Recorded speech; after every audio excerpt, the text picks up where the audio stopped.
भिलाई कला निवासी राजकुमार मौर्य पीड़ित परिवार के साथ पिछले 8 सालों से लगातार तहसील प्रशासन के चक्कर लग रहा था। पीड़ित परिवार ने स्मृति ईरानी सहित भाजपा के कई बड़े बड़े नेताओं से मुलाकात किया, उसके बावजूद भी नहीं मिला। इंसाफ लाचार होकर पीड़ित परिवार ने पूरे परिवार के साथ आमरण अनशन पर बैठने के लिए हुआ तैयार, परंतु मोनी महाराज ने पीड़ित परिवार को इंसाफ दिलाने का आश्वासन दिलाया और कहा कि हम तुम्हारी बात को योगी बाबा तक पहुंचाएंगे और तुम्हें इंसाफ मिलेगा। हालांकि आपको बता दूं कि पीड़ित परिवार के खेत में जाने के लिए कोई रास्ता नहीं है और उसे रास्ते पर बिल्डिंग बना दिया गया है। क्या तिलोई प्रशासन इस बिल्डिंग पर चलवाएगा बुलडोजर? क्या बाबा मोहनी महाराज पीड़ित परिवार को पीला पाएंगे इंसाफ? आप निश्चिंत रहे, मैं सभी गरीब हिंदुओं की रक्षा करने की प्रतिज्ञा ले आऊं और वो मैं आजीवन करता हूं, आजीवन करता रहूंगा। आपको न्याय मिलेगा, आपकी सुनी जाएगी, सरकार सुनेगी। मैं आपको माननीय मुख्यमंत्री जी से मिलाऊंगा, प्रधानमंत्री जी से मिलाऊंगा, गृह मंत्री जी से मिलाऊंगा, आवश्यकता होगी राष्ट्रपति जी से मिलाऊंगा। ये देश बहुत बड़ा है, इसमें बड़ी व्यवस्था है। आप निश्चिंत, इतना ही नहीं जितना आप देख रहे हैं, देश बहुत बड़ा है। आपकी आवाज अब इस देश की वो समस्त राज्यों में जाएगी जहां से न्याय की हुंकार होगी। अभी तो जगह कम है, इसलिए साधु लोग कहाँ बैठेंगे? जो लोग आ रहे हैं, यदि उनको फोन करा के रोकेंगे कि आप यहाँ कम लोग आए, ठीक है, जितने लोग हैं इतने लोग बैठेंगे। जो लोग एक दो लोग जो आगे आ जाएंगे आ जाएंगे, शेष भीड़ को रोका जाएगा। लोग जहां भी हैं वहीं से जिला प्रशासन को ज्ञापन देंगे। और जो आपकी बेटियां हैं, जो आपके बच्चे हैं, कौन कौन बेटी आपकी है? ये बेटी आपकी है, क्या नाम बेटा? सलोनी। पढ़ती हो बेटा? खूब पढ़ो और पढ़ के एक ऐसा अधिकारी बनो कि तुम अपनी जिंदगी में न्याय दिलाओ। याद रखना कि तुम्हारे माता पिता एक बेसहारे की तरह रो रहे थे, इनकी पीड़ा को याद करो और पढ़ो 18 घंटे बेटे। कुछ ऐसा करो कि संविधान को कुर्सियों पर बैठ के कुछ अच्छा करो। शपथ खाओ कि मरेंगे नहीं, कुछ करेंगे। कितने बच्चे हैं आपको? ये बेटा है और ये भी बेटी आपकी है। अच्छा, आप बहन हो? तो पिताजी आपके नहीं है? बचपन में ही? कुल खेती कितनी है तुम्हारे पास?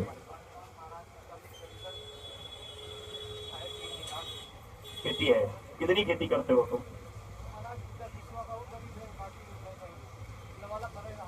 खेत कब से पड़ा हुआ? कितने साल हो गए? तो खेती नहीं किए? अरे राम।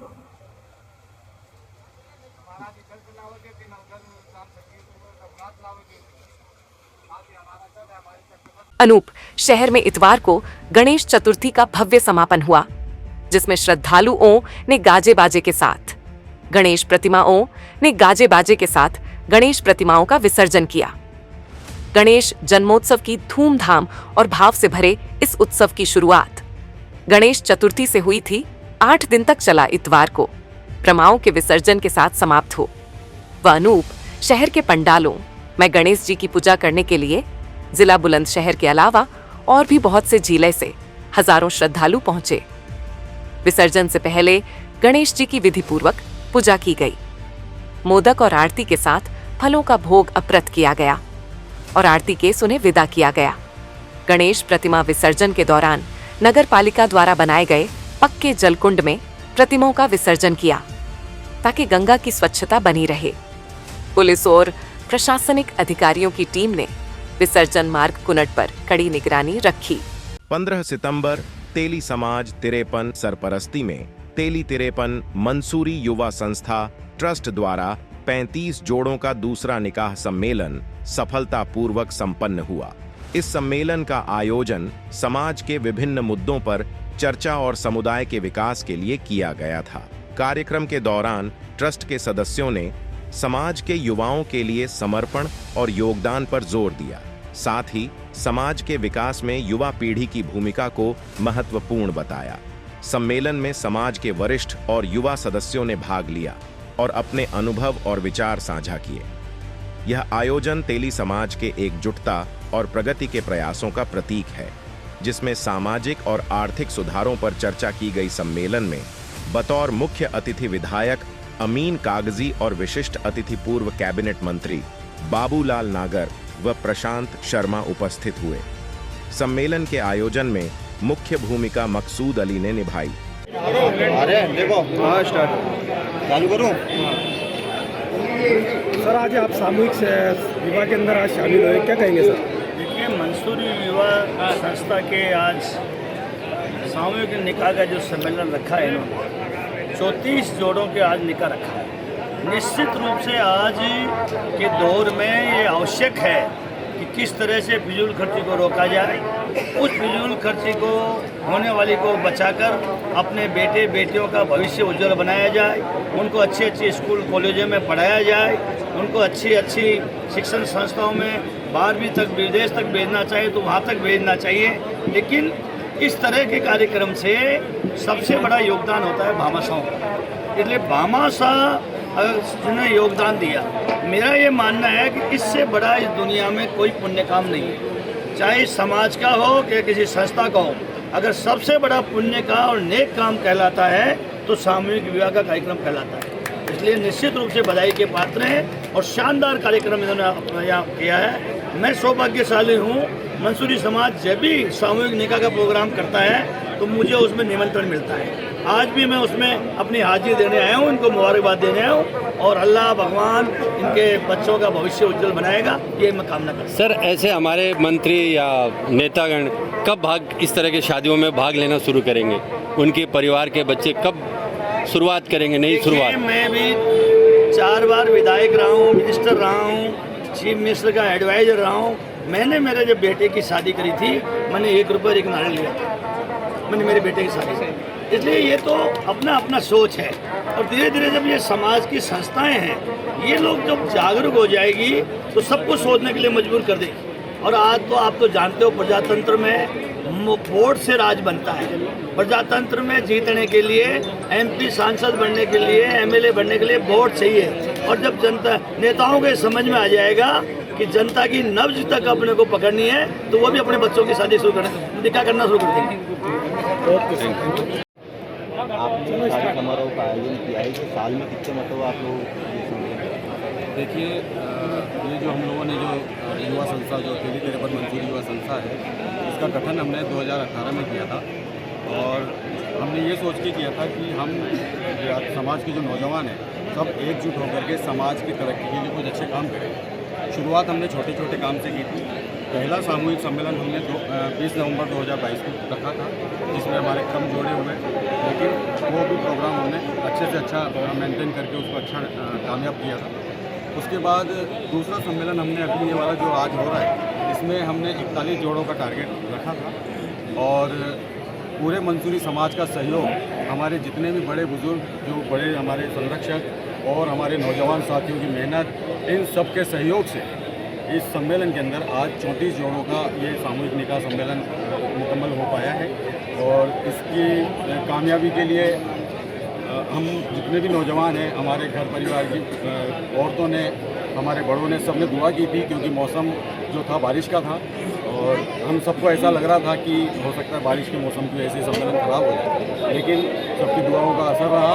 आज मौसम बिल्कुल साफ है और कुछ हमारे जो विशेष अतिथि जो आए हैं आज हमारे पास, उन लोगों का भी जिसने हमें इस तरह का मिला है और हमें प्रोत्साहन मिला है कि हम आगे इस तरह के आगे और भी ज़्यादा अच्छे काम कर सकें। अगला रोल। मैं हाजी अब्दुल अजीज़, मैं इस संस्था का संरक्षक हूँ और ये बच्चे जो इन्होंने काम किया है उसके लिए मैं इनको बहुत बहुत मुबारकबाद देता हूँ।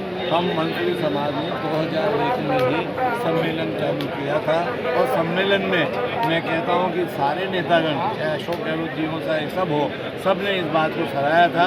और आज भी हमारे बाबूलाल नागर जी सम्मेलन में आए थे और आज भी आए हैं। मैं इन मकसूद भाई को इस बात का धन्यवाद देना चाहता हूँ कि इन्होंने इस मुहिम को उठाया। एक बार पहले उठाया, उसमें कम जोड़े हुए, पर अब के उठाया इन्होंने 41 जोड़ों का इनका टारगेट था, 34 जोड़े इनके हुए हैं। और मैं तो उन जिन्होंने मतलब इसमें सम्मेलन में शादी की है उन सबको मुबारकबाद देता हूँ कि जिस तरह से वो उन्होंने की है, हम सब लोगों को इसमें आना चाहिए, क्योंकि हमारे समाज में तालीम की कमी है और तालीम पर अगर ये पैसा बचा के अगर तालीम में खर्च करेंगे तो बहुत ही मतलब बड़ा काम हम कर सकते हैं। और मैं बार बार यही कह के अपनी बात को ख़त्म करता हूँ कि मंसूरी समाज आज हर सम्मेलन में, चाहे मतलब राजमा यहाँ हो, चाहे मतलब और जगह हो, चाहे दातारामगढ़ में हो, चाहे सीकर में हो, ये व्यवस्था चालू हो गई है और ये व्यवस्था हमेशा चालू रहेगी। और हम भी अपने बच्चों की शादी इस ऐसे सम्मेलन में करेंगे जिससे और लोगों को इबरत मिले और एक बराबरी का हिस्सा मिले। ये अपना आदमी जो सम्मेलन में शादी करता है तो वही सोचता है कि नहीं यार मैं सम्मेलन, आज सम्मेलन में जितनी शादियाँ हो रही है उससे बढ़िया काम कोई नहीं हो सकता। इसलिए मैं युवा टीम, इनकी बात थी आज ये 2 महीने से 3 महीने से लग रही है, इनको बहुत बहुत मुबारकबाद देता हूँ और आगे भी ऐसे काम करते रहें। हम लोग इनके साथ हैं, इनके संरक्षक हैं, अब इन्हीं को आगे संभालना है, यही काम आगे करने हैं। महसी तहसील क्षेत्र में भेड़ियों का आतंक थमने का नाम नहीं ले रहा है। रविवार की रात परिजनों के साथ छत पर लेटे पिपरी मोहन निवासी अरमान अली पर भेड़िए ने हमला कर दिया। अरमान की चीख सुन परिजन उठे और शोर मचाया तो भेड़िया भाग गया। रात लगभग 2:30 बजे हुए हमले से परिजनों में हड़कंप मच गया। अनंत-फनन में किशोर को इलाज के लिए CHC महसी ले जाया गया, जहां प्राथमिक इलाज के बाद चिकित्सकों ने उसे मेडिकल कॉलेज बहराइच रेफर कर दिया। हमले के बाद से लोगों में दहशत है। भेड़ियों की दहशत में जी रहे 55 गांवों के लोगों में विश्वास जगाने के लिए रविवार दोपहर बाद मुख्यमंत्री योगी आदित्यनाथ महसी तहसील पहुंचे। प्रभावित क्षेत्र का हेलीकॉप्टर से सर्वेक्षण किया और फिर सिसैया चूड़ामणि गांव पहुंचे, जहां उन्होंने भेड़ियों के हमले में जान गंवाने वालों के परिजनों से भी मुलाकात की। मृतक अंजलि की छोटी बहन को गोद में उठाया, चॉकलेट खिलाई और दुलार किया। सीएम ने हमले में घायल हरियाली को पुचकारा तो वह खिलखिला उठी। मुख्यमंत्री ने कहा कि 20 से 25 किलोमीटर के दायरे में भेड़िए का आतंक फैला हुआ है। यही नहीं, भेड़िए गांव बदल बदल कर हमला कर रहे हैं। 2 महीने में 8 जनहानि हुई है और 20 से अधिक लोग घायल हुए हैं। अब तक 5 भेड़ियों को रेस्क्यू किया गया है, एक अब भी पकड़ से बाहर है। जंगली जानवरों की दृष्टि से जो क्षेत्र संवेदनशील है, वहां टीमें कॉम्बिंग कर रही हैं। बारिश होने के चलते हिंसक ग्रामीण क्षेत्रों की ओर आ रहे हैं ताकि उन्हें आसान शिकार मिल सके। मुख्यमंत्री ने कहा कि भेड़ियों से मुक्त के लिए वन विभाग ने 165 सदस्यीय टीम, 4 थर्मल ड्रोन, ट्रैप कैमरे और विशेषज्ञ लगाए गए हैं। पूरी टीम मुस्तैद है। मिली जानकारी के मुताबिक भेड़िया खेत की तरफ से आया और जीना छड़कर छत पर सो रहे बच्चे के गले पर हमला किया। ये पहला मामला है जब छत पर सो रहे बच्चे पर भेड़िए ने हमला किया है। जानकारी ये भी मिली है कि जिस जीने से चढ़कर भेड़िया छत पर आया उसमें दरवाजा नहीं था। गौरतलब है कि प्रशासन कमरे या छत पर दरवाजा लगाकर ही सोने की नसीहत देता रहा है, क्योंकि आदमखोर भेड़ियों का आतंक जारी है। वन विभाग के तमाम इंतजाम के बाद ही महसी इलाके में लगातार भेड़ियों के हमले की घटनाएं हो रही हैं। वन विभाग, पुलिस, PSC के जवान और जिले के कर्मचारी उन्हें पकड़ने के लिए गश्त कर रहे हैं। मामला महसी इलाके के पपरी मोहन गांव का है। चंदोली में भेड़ियों के झुंड ने ग्रामीणों पर भी हमला किया। इस हमले में 7 ग्रामीण घायल हुए हैं। भेड़िए ने एक बकरी को भी अपना शिकार बनाया। अचानक हुए भेड़ियों के हमले से ग्रामीणों में भगदड़ मच गई। हालांकि खुद को संभालते हुए ग्रामीणों ने भेड़ियों का मुकाबला किया और एक भेड़िए को मार गिराया। इस्लाम धर्म में मिलाद उन नबी का त्योहार पैगंबर हजरत मोहम्मद सल्लल्लाहु अलैहि वसल्लम की पैदाइश के दिन के रूप में मनाया जाता है। अनूप शहर में मुस्लिम समुदाय के लोगों ने हर्षोल्लास के साथ जुलूस निकालकर पर्व मनाया। जुलूस बड़े ही शांतिपूर्ण तरीके से पूरा हुआ। जुलूस में अनूप शहर प्रशासन का भरपूर सहयोग रहा। प्रशासन अपनी ड्यूटी पर अलर्ट रहा। ईद मिलाद उन नबी इस्लामी कैलेंडर के तीसरे महीने में रबीउल अव्वल चांद की 12वीं तारीख को मनाया जाने वाला एक खास त्योहार है, जिसे मुस्लिम समुदाय के लोग बड़े ही हर्षोल्लास के साथ मनाते हैं। बताया जाता है कि हजरत मोहम्मद रसूलुल्लाह सल्लल्लाहु अलैहि वसल्लम अल्लाह के पक्के सच्चे रसूल है। जिन्हें कोई भी झुठला नहीं सकता, जिन्होंने अच्छी बातें सिखाई और अच्छाई पर चलने की और ईमान पर चलने की लोगों को दावत दी। हुजूर पाक सल्लल्लाहु अलैहि वसल्लम का पैगाम था कि अल्लाह ने दुनिया पैदा की है, इसलिए आप किसी के बारे में भी बुरा मत सोचो। किसी को भी अपनी जबान से बुरा नहीं कहना चाहिए। जी, आपका शुभ नाम क्या है? जावेद अख्तर एडवोकेट, अनूप शहर। जैसे कि आज रबीउल अव्वल है, बताया जाता है कि चांद की 12 तारीख है आज, और आज बड़े ही धूमधाम से 12 वफ़ात को मनाया जाता है, तो इसका क्या मतलब मसला है, क्या बताना चाहते हैं? देखिए, आज के दिन इस्लाम की तारीख में बहुत अहम दिन है, क्योंकि आज ही के दिन ताजदार मदीना सरवर कायनात हमारे प्यारे नबी जनाब मोहम्मद रसूलुल्लाह सल्लल्लाहु अलैहि वसल्लम की यौम विलादत है, यानी यौम पैदाइश है। जनाब मोहम्मद रसूलुल्लाह सल्लल्लाहु अलैहि वसल्लम सारे आलम के लिए रहमत बनकर आए, क्योंकि उनको कुरान करीम में भी रहमतुल आलमीन कहा गया, यानी मोहम्मद साहब सारे आलम के लिए रहमत बनकर आए।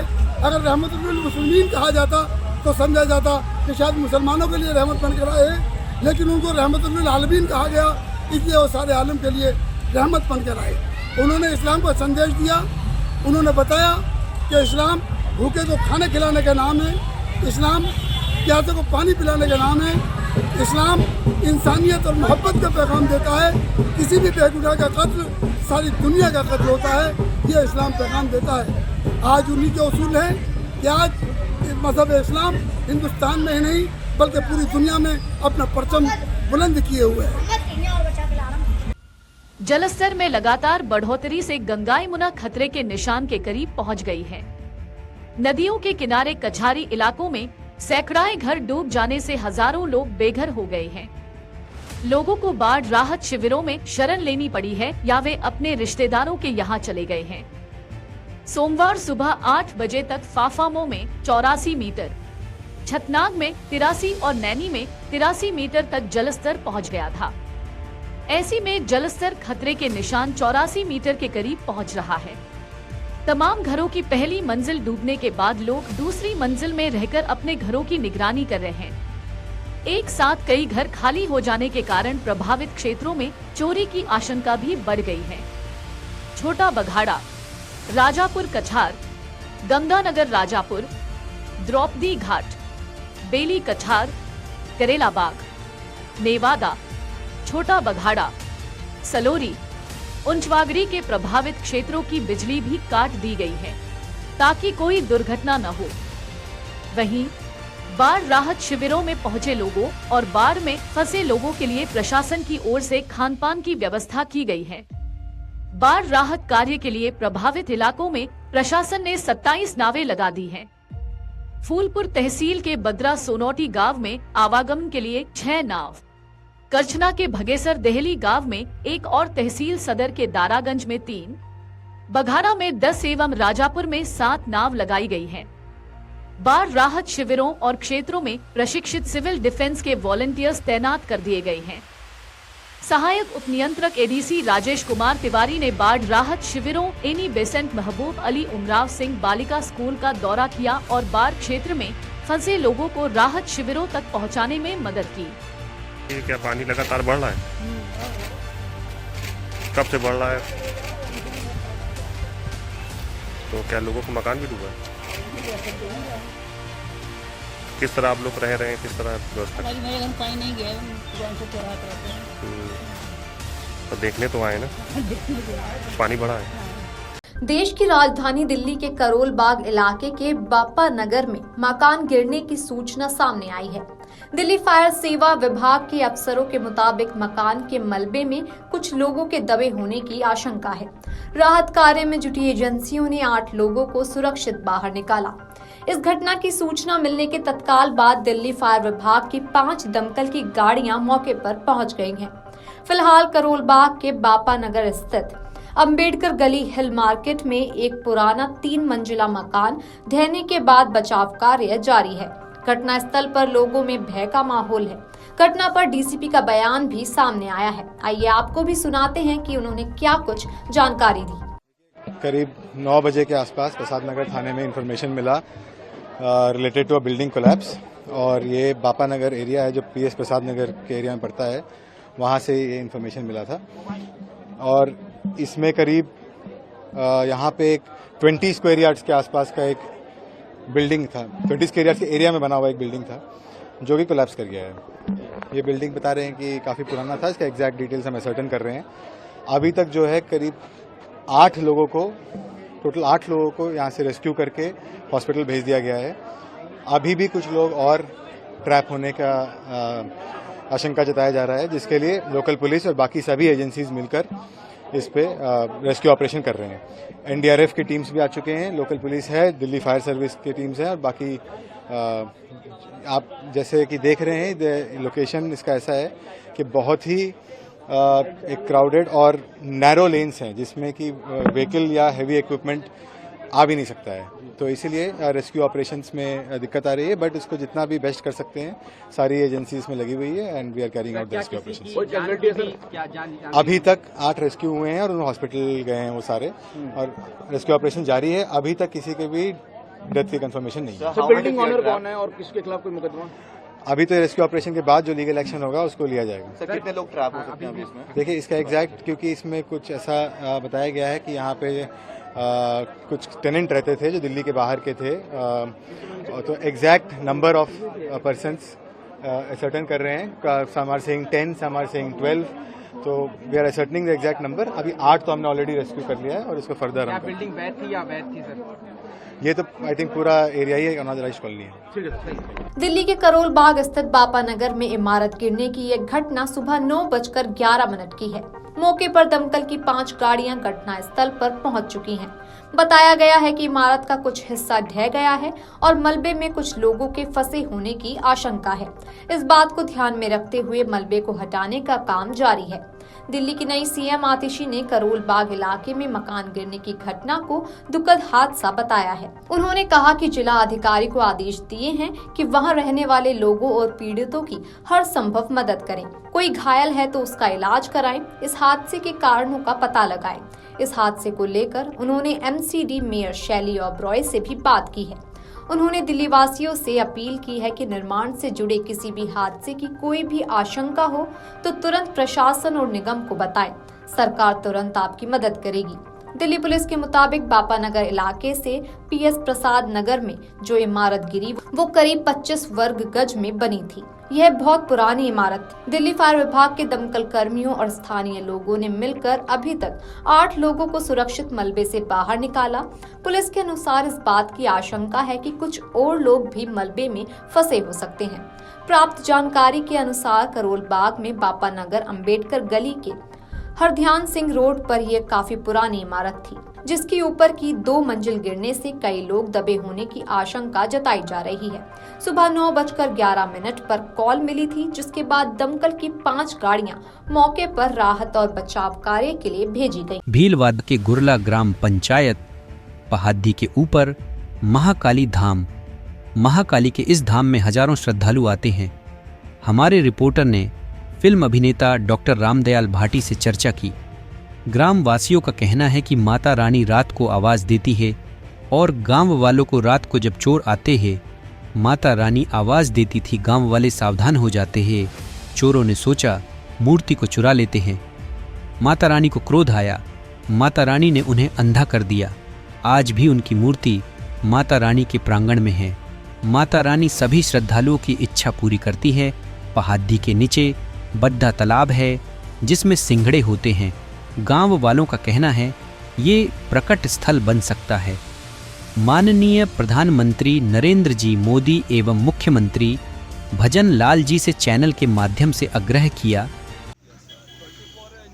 मरुधर हिंद से मैं यहाँ पर गुडला के तालाब के पास मौजूद हूँ और यहाँ पर कहते हैं कि भाई गुडला का जो तालाब है काफ़ी मशहूर तालाब है और यहाँ पर क्या है कि सिंगाड़े होते हैं और इस सिंगाड़े को लेकर कहते हैं कि मतलब यहाँ पर हिंदुस्तान में राजस्थान के अंदर ही एक ऐसा स्थान है जहाँ सिंगाड़े होते हैं और सिंगाड़े का काफ़ी अच्छा प्रचलन है और यहाँ पर कहते हैं भाई पर्यटन विभाग द्वारा अगर यहाँ मदद हो जाती है तो यहाँ पर क्या माहौल की बोट भी चल सकती है काफ़ी अच्छा। और पहाड़ पे महारानी का स्थान है कालिका का और यहाँ पर क्या है कि सिंगाड़े होते हैं जहाँ पर हम पूछना चाहेंगे यहाँ पर और पूरे राजस्थान में आप ये होता है यहाँ राजस्थान के अंदर ये आपकी जो सिंगाड़े होते हैं तो राजस्थान में यही स्थान प्रचलित है, क्या है सिस्टम इसका?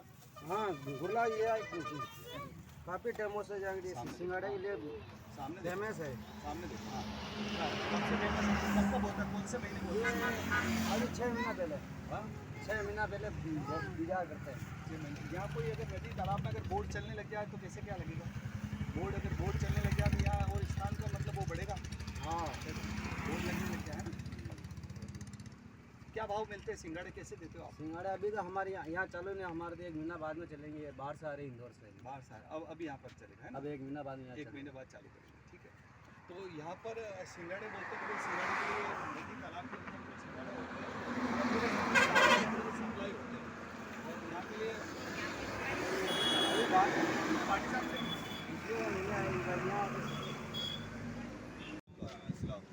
मैं बताता हूँ, मैं जो पूछता हूँ उसका आंसर बेटे खड़े हो जाओ। यहाँ पर गुडला जो स्थान है ये काफ़ी देखने लायक स्थान है। अभी हम महारानी कालिका माता के मंदिर पे गए, उसका भी चमत्कार देखा कि कोई चोर चोरी करने ले जाते, चोर चोरी करके माता रानी की मूर्ति ले जा रहे थे, वो अंधे भी हो गया ऊपर, मतलब उनका स्थान बना हो। लेकिन गुडला जो तालाब है ये टूरिज्म स्थान बने, अगर पर्यटन का स्थान बनता है, यहाँ बोट चलती है तो ये धंधा पानी अच्छा हो सकता है। तो आप इसके लिए क्या कहना चाहोगे? तो सिंगाड़े भी होते हैं यहाँ पर बोट चलने लग जाए, यहाँ पर अच्छी दुकानें हो जाए तो पर्यटन का स्थान बच जाए। उसके लिए आप अभी तक कोई कोशिश हुई क्या? अभी तक नहीं हुई। अच्छा कोई कोशिश कहना चाहोगे? बोट अरे सब हो जाना चाहिए सर। और एक ये नाला है ना जो गंदगी का पानी जाता है अंदर, ये भी बंद हो जाना चाहिए। बंद हो जाए यहाँ पर बोट वोट चलने लग गया, माता बहुत अच्छा रहेगा माता जी का, और बहुत बढ़िया इनकम होगी। इनकम अगर बढ़े तो अच्छी चीज़ है ना। हाँ बहुत बढ़िया रहेगा, बोट वोट मिलेगी, बाहर से आदमी आएंगे घूमने के लिए। तो सिंगाड़े का क्या सिस्टम होता है यहाँ पर? जो सिंगाड़े होते हैं यहाँ पर पानी वो सिंगाड़े अभी चालू हो जाएंगे ना, दिख रहे हैं। तो ये मतलब पूरे राजस्थान में यही होते कि नहीं और भी जहाँ अच्छा यहाँ पर होते सिंगाड़े? जहाँ बड़े तालाब होते हैं वहाँ होते आप आओ। बड़े तालाब होते हैं ना वहाँ। यहाँ जो माता रानी जो कालिका का जो स्थान है, बात कालिका का स्थान है, इसके प्रचलित है कि भाई चोर चोरी करने आए थे, वो आवाज़ देती थी। तो यहाँ पहाड़ी पे जो कालिका का स्थान उसके बारे में जानकारी दी क्या? ये बरसों पहले ये नीचे थी माता जी। हाँ रात को चोर आए और उठा के ऊपर जा रहे थे, ऊपर टॉप पे गए वो अंधे हो गए। अंधे होने के बाद में वो मूर्ति वही तोड़ दी। वो अभी वो ऊपर जो मंदिर बना ना वो नीचे से ऊपर गई वो। और इस तालाब में अगर ये पर्यटन का स्थान बन जाए तो माननीय प्रधानमंत्री जी, मुख्यमंत्री जी, पर्यटन जो मंत्री जी, उनको क्या कहना चाहोगे? या बोट वोट चलने लग जाए या धंधे का आवागमन बढ़ जाए तो गांव में रोजगार बढ़ेगा और अच्छा होगा और सुंदरता आएगी, हर चीज़ बढ़िया होगी। आप क्या कहना चाहोगे इसके लिए? आप बोलो बोलो बेटा बोलो। हाँ बोलो हिम्मत है भाई। यहाँ पर अगर लोग स्थान बन जाए, वहाँ पहुँच गए चंद्रमा पे, क्या रहेगा बेटा? बहुत अच्छा रहेगा, हमें बाहर नहीं जाना पड़ेगा, हमें यहीं पे काम कर सकते हैं। यहाँ जैसे सिंगाड़े इंगाड़े या और कुछ यहाँ पर जैसे माता अमरूद वगैरह हर चीज़ गाँव में हमारे यहाँ होता है। यहाँ पर फेमस है गुडला क्या केरी है, ये धंधा रोजगार बढ़ जाता अच्छा रहेगा। आप क्या कहना चाहोगे सर? ग्रीन सिटी यही बोलेंगे कि भाई ये पर्यटन के लिए बहुत बढ़िया जगह है। हाँ और रोजगार अभी तक किसी ने प्रयास किए क्या? किसी ने प्रयास नहीं किया। कोई प्रयास नहीं किया। हमारे यहाँ पे सब चोर हैं, बहुत डेवलप हो जाता है। वो उधर देखो गंदगी का पानी जा रहा है, हम सब बताएंगे ना। सफाई हो जाएगा, अभी रोड भी निकल गया, बहुत बाहर से लोग आते हैं। ये मेन रोड हो गया है गुजरात का, महाराष्ट्र का। अच्छा यहाँ रुकने का अच्छा स्थान है, पट्टी बन जाए, बोट चलने लग जाए। बिल्कुल बिल्कुल बहुत हो गया। तो जैसा कि इन्होंने बताया कि हमारे आर डी भाटी जी जो फिल्म के अभिनेता है और डॉक्यूमेंट्री फिल्म को लेकर भी जैसे ये कुछ कहना चाहते हैं कि पर्यटन का स्थान बन जाए, तो आप कोशिश करेंगे और कैबिनेट मंत्री जी से भी आप जुड़े हुए हैं। अब ये वो लेडीज देखो, उसको शूट करो। वो जो लेडीज वो सिंगाड़े का जो भी है, तो वो जो सब पाटिल साहब ने कहा कि पर्यटन के जो उप मुख्यमंत्री जी से बात करेंगे और पर्यटन के स्थान भी ये घोषित हो जाए और यहाँ पर आम जो जन है उनको एक तरह से रोजगार मिले और ये माता रानी का स्थान है वो भी स्थान देखने लायक है। वहाँ पर भी मतलब पर्यटन की तरह से ये स्थान बहुत अच्छा, बोट चलने लग जाए, ट्रेन लग जाए, बहुत सारी सुविधा हो सकती है। पार्किंग भी बन जाए, सुविधा हो जाए। या सफाई के लिए भी जिला कलेक्टर से हम बात करेंगे जिससे सफाई को लेकर जो दिक्कत आ रही है वो सफाई भी होने लग जाए और ये तालाब का सौंदर्यीकरण हो जाए। जिस तरह से भीलवाड़ा में मानसरोवर का हुआ कि प्रशासन या नगर निगम के अंतर्गत जिसमें भी आता है वो उस पर ध्यान दे। 24 न्यूज़ से रवि कुमार, भीलवाड़ा। जैसा कि यहाँ बताया जाता है कि यहाँ गुडला माता रानी का स्थान है, तो चोर इस मूर्ति को चोरी करने के लिए इसलिए ले गए थे कि ये क्या है कि हर रात को चोरी करने, जब चोर चोरी करने आते थे तो उसमें क्या है कि माता रानी आवाज़ देती थी, सावधान करती थी लोगों को, तो चोरों को ऐसा लगा कि मूर्ति को ही चोरी कर लेते। लेकिन माता रानी की ऐसी कृपा दृष्टि हुई, ऐसा क्रोध हुआ कि ये अंधे हो गए और यही इनकी मृत्यु हो गई, जिसके कारण यहाँ पर एक स्थान, जो ये मैं बता रहा हूँ सामने, ये पत्थर के स्थान, इनके स्थान बना दिए गए, जिससे क्या है कि भविष्य के अंदर कोई भी माता रानी की चोरी नहीं करे और यहाँ पर मतलब कोई भी एक सा अंजाम नहीं दे। तो ये तो माता रानी की कृपा है और ये मतलब हम कहते हैं कि ये हकीकत है। न्यूज़ 16 चैनल का बहुत जल्दी शुभारंभ होने वाला है भीलवाड़ा शहर के अंदर, और इसका ओपनिंग भीलवाड़ा में होगा और बाकी जयपुर से लॉन्च होगा चैनल। और इसके अंदर जितने भी धार्मिक स्थान है, जितने भी चमत्कारिक स्थान है, जितने से हकीकत और मतलब जितने भी अच्छे स्थान है चमत्कारिक, उन स्थानों के बारे में न्यूज़ में कवरेज की जाएगी। मरुधर 24 न्यूज़, रवि कुमार व्यास, भीलवाड़ा। माता रानी का आशीर्वाद है तो 2 शब्द कहेंगे। सबसे पहले तो जिस मंदिर में माता रानी के मंदिर में आए हैं, इसके लिए तो पहले तो माता रानी को सत प्रणाम। और ये कहना, जिस तरह से मंदिर की भाषाएं सुनी, मंदिर के बारे में सुना कि चोर आए थे, मूर्ति चुराने के लिए आए थे और माता रानी ने अंधा कर दिया। ये स्थान बहुत ही पवित्र स्थल है, यहाँ पर काफ़ी लोगों की भीड़ लगती है और काफ़ी ऊंचाई पर ये मंदिर है। तो मुझे तो बहुत खुशी हुई कि आज माता रानी के दर्शन हुए। और ये कहता हूँ कि जनता को, जिस तरह से डॉक्यूमेंट्री की जब बात कर रहे हैं, तो माता रानी के ऊपर आने वाला जो समय है वो माता रानी खुद कराएगी। जिस तरह से हमने राजस्थानी, हिंदी, भोजपुरी काफ़ी फिल्में बनाई है और अभी भी हमारी फिल्म अभी माँ बापू मैंने रिलीज की है। और कुछ समय बाद हम एक आर्मी पे मूवी बना रहे हैं, सैल्यूट नाम की, जिसको भी हम चाहेंगे कि जिस तरह से आज लोकेशन देखा हम लोगों ने, और हो सकता है कि हम शूट करें, भीलवाड़ा में भी शूट करें, पुष्कर शूट करें, अजमेर शूट करें। ये हमारा विचार है और यही मैं ये कहना चाहूँगा कि यहाँ की जनता को भी कहना चाहूँगी, मंदिर में ज़्यादा से ज़्यादा लोग पधारें और माँ का आशीर्वाद लें और माता के दर्शन। एक चीज़ और पूछना चाहूँगा सर, पर्यटन की दृष्टि से ये लिंगम देखने लायक स्थान है, तो पर्यटन की दृष्टि से भी यहाँ केंद्र सरकार या राज्य सरकार की तरफ से कुछ हेल्प हो सकती है? सर, मैं बहुत अच्छी बात कही आपने कि जिस तरह मैंने जिस रास्ते में देखा, जो पानी की जो झील देखी मैंने, यदि पर्यटन, यदि राजस्थान सरकार इधर के इसको पर्यटन स्थल बना दे, तो मैं ये कहता हूँ कि आगमन और आवागमन दोनों की स्थिति बन सकती है और अर्निंग भी हो सकती है। क्योंकि यहाँ पर पर्यटन जो लोग कम आते हैं ना, उसमें एक बहुत बड़ा अचीवमेंट मिलेगा।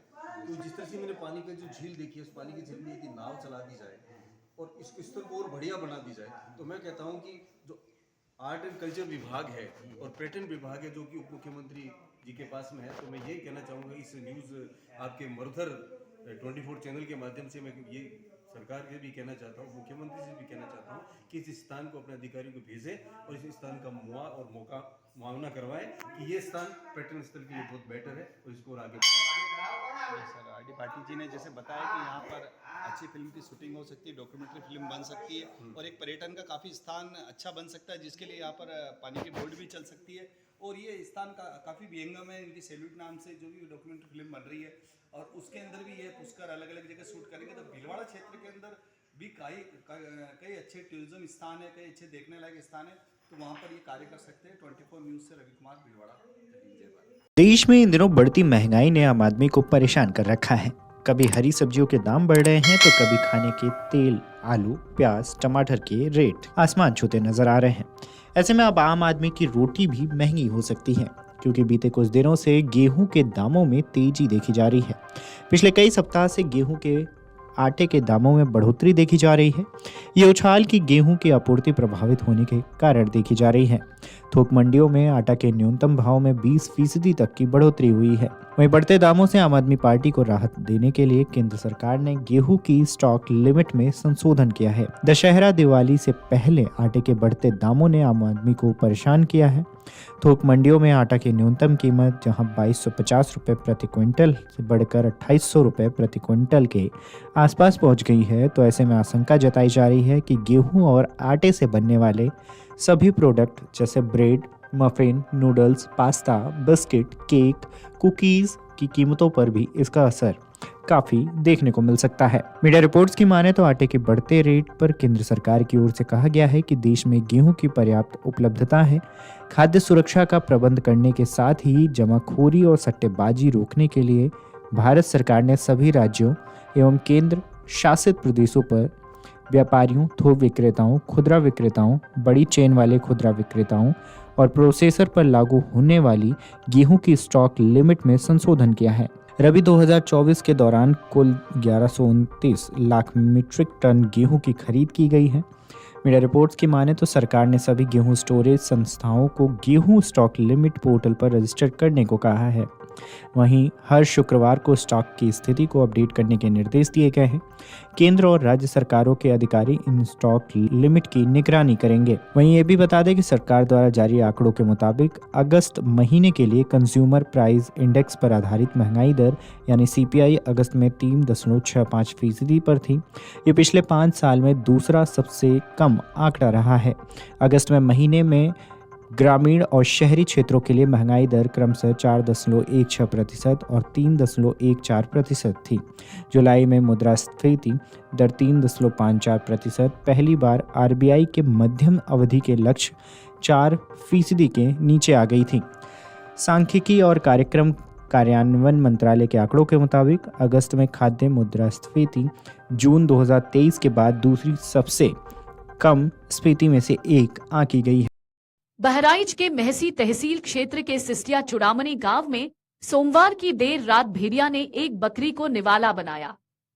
इस दौरान ग्रामीणों ने भेड़िया को देखा तो गन्ने के खेत में उसको खदेड़ने का प्रयास किया। इसमें क्षेत्रीय भाजपा विधायक सुरेश्वर सिंह भी शामिल रहे। लोगों के हाथ में लाइसेंसी बंदूक भी देखी गई।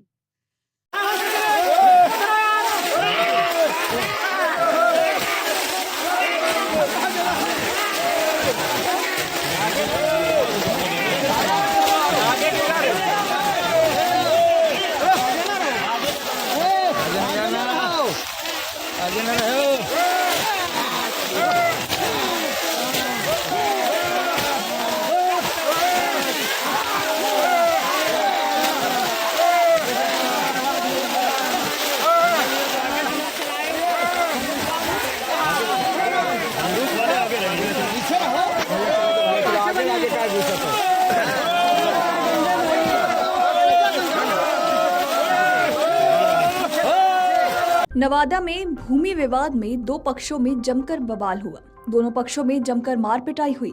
फिर एक पक्ष ने दूसरे पक्ष के घर को आग के हवाले कर दिया। इस आगजनी में कई घर जलकर राख हो चुके हैं। घटना मुफस्सिल थाना क्षेत्र के देदौर के पास स्थित कृष्णा नगर दलित बस्ती की है। देर रात तक प्रशासन और पुलिस के अधिकारी गांव में काम कर रहे हैं। आपको बता दें कि घटना के संबंध में पीड़ित लोगों का कहना है कि गांव में एक बड़े भूखंड पर फिलहाल दलित परिवार रहते हैं। इस जमीन पर कब्जा को लेकर दूसरे पक्ष से विवाद चल रहा है। मामले की सुनवाई वरीय अधिकारियों के पास चल रही है।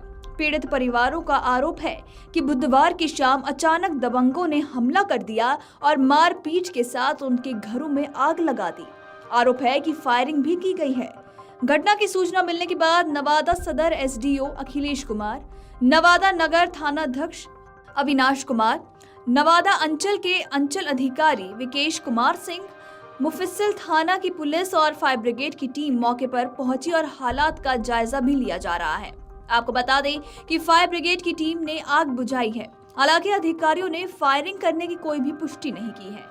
घटना के संबंध में अंचल अधिकारी विकेश कुमार का कहना है कि आगजनी की सूचना मिलने के बाद फायर ब्रिगेड को भेज दिया गया है। उन्होंने बताया कि जिस भूखंड पर विवाद चल रहा था उसके बारे में भी जांच पड़ताल भी चल रही है। आग लगने की घटना पर आरोप पास के गांव प्राणपुर के नंदू पासवान का लगाया जा रहा है। ग्रामीणों का कहना है कि नंदू पासवान ने अपने सहयोगियों के साथ आगजनी की घटना को अंजाम दिया है। पुलिस घटना स्थल पर पहुंचकर मामले की जांच भी कर रही है और बिहार के नवादा जिले में जमीन विवाद को लेकर दबंगों ने दलित बस्ती में आग लगा दी। आपको बता दें कि गांव के लोगों का दावा है कि करीब 80 घर इस आग में जलकर खाक हो चुके हैं। हालांकि पुलिस का कहना है कि 20 ही घरों में आग लगी है और इस घटना में किसी की भी मौत की जानकारी फिलहाल सामने नहीं आई है। इस मामले में पुलिस ने 10 आरोपियों को गिरफ्तार भी कर लिया है। तो वहीं आरजेडी नेता तेजस्वी यादव ने इस घटना पर नीतीश सरकार को घेरा है।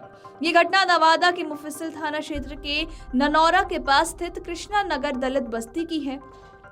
यहाँ 2 पक्षों में जमीन को लेकर विवाद चल रहा था, जिसको लेकर बुधवार की शाम दबंगों ने दलित परिवारों के साथ मारपीट की और उनके घरों में आग लगा दी। बताया जा रहा है कि गांव में जमीन के एक हिस्से पर फिलहाल दलित परिवारों का कब्जा है। इस जमीन पर कब्जे को लेकर दूसरे पक्ष से विवाद चल रहा है। मामले की सुनवाई वरिष्ठ अधिकारियों के पास चल रही है और पीड़ित परिवारों का ऐसा आरोप है कि बुधवार की शाम अचानक दबंगों ने हमला कर दिया। मारपीट के साथ उनके घरों में आग लगा दी गई और आग लगाने की सूचना मिलने के बाद फायर ब्रिगेड भी मौके पर मौजूद है।